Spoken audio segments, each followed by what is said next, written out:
Welcome to Q&A week on Riley Every Day, where I answer your college basketball related questions from the Sleepers Media Discord. If you are not part of that yet, make sure you join. Link is in the description. Let's get into it.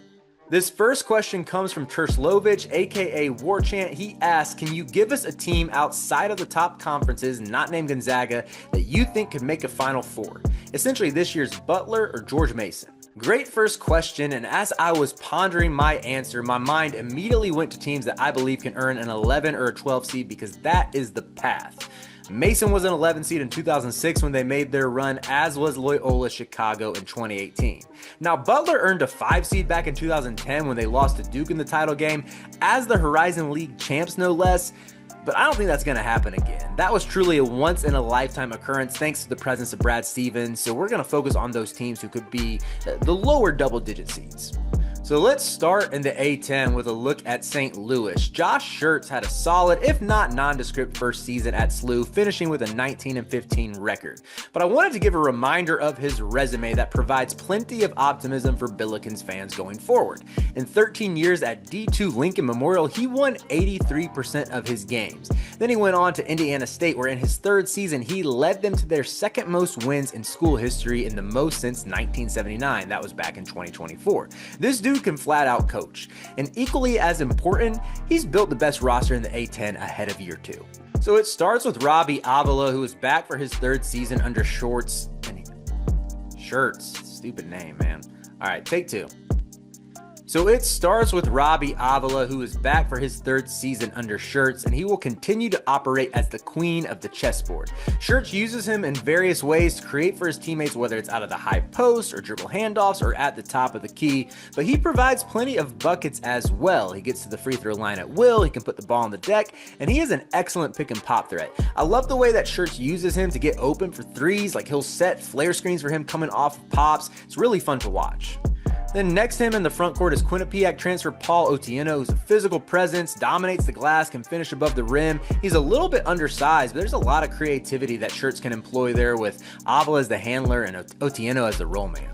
But the backcourt is the most tantalizing group in terms of Avila's supporting cast. Quinton Jones comes in from Northern Illinois. He's a good spot-up shooter and a really good cutter who should play well off of Avila.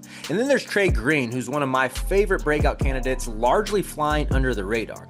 Now, he took some time away from basketball last year, playing in just 9 games for Xavier, but go back 2 years to his high school tape, and this dude was an absolute stud. At Peach Jam 2023, he won it all with MoCan Elite and captured MVP honors. He's electric with the ball in his hands, has incredible court vision. He's a really good pull-up shooter as well. I think there's a chance that he and Avila become the best backcourt and frontcourt duo in the A10. Staying in the league, let's see if history repeats itself for Loyola Chicago, because if Green and Avila comprise the best backcourt frontcourt duo in the conference, Tavvarz and Miro Rubin might give them a run for their money. Tavvarz is a knockdown shooter coming into a system under a coach who lets his guys unleash from beyond the arc. Plus, he provides playmaking and can run the point in spurts.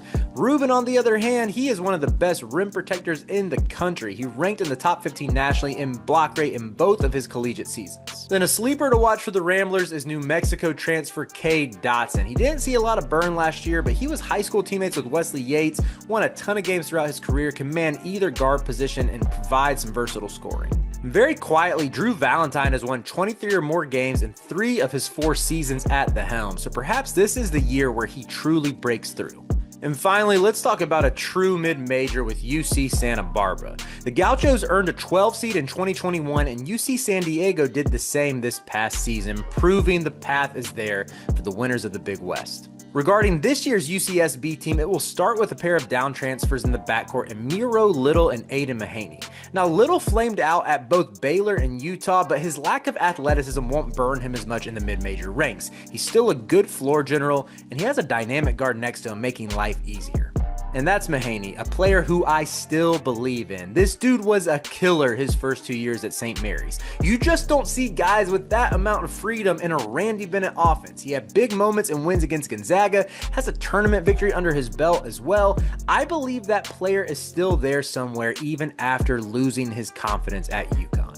Plus, similarly to Valentine at Loyola, Joe Pasternak has won 20 or more games in 6 of his 8 seasons at UC Santa Barbara. They're a good bet to contend year in and year out.